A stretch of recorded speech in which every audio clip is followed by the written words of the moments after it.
What's up guys, I'm Andy from 1A Auto. In this video, I'm going to show you how to replace the intake air duct on this 2015 Chevy Silverado. If you need parts for your vehicle, click the link in the description and head over to 1aauto.com. I want to disconnect the negative terminal on the battery. I'm going to use a 10mm socket, extension and ratchet.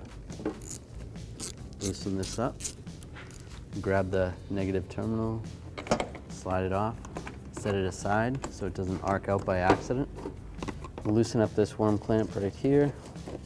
Also over here, there's a worm clamp back here near the throttle body. Loosen this one up, the same straight blade screwdriver. I'll take this snorkel off this side, off the airbox.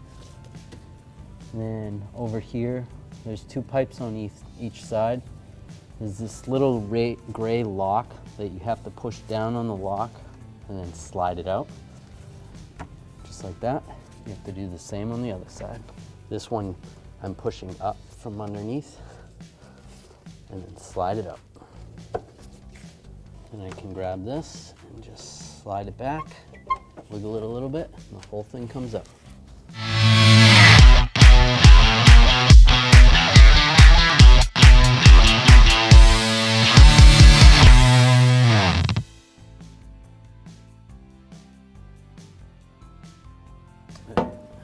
Slide this into position.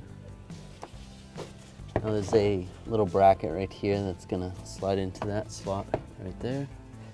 So slide it on the throttle body first. Get that lined up there. You can take and slide this on right here onto the airbox.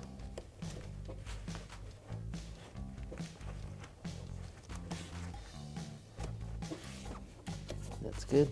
I'm going to take a straight blade screwdriver, tighten up this worm clamp right here on the throttle body, and then tighten this one up as well. We'll take these hoses. These are going to clip in. Make sure they lock in place. Do the same on this side. I'm going to take the negative battery cable, hook it up to the negative side of the battery. I'm going to take a 10mm socket, extension and a ratchet. Just snug this up. Grab the cable, just make sure it's nice and tight. Won't loosen up. Thanks for watching. Visit 1aauto.com for quality auto parts shipped to your door, the place for DIY auto repair. And if you enjoyed this video, please click the subscribe button.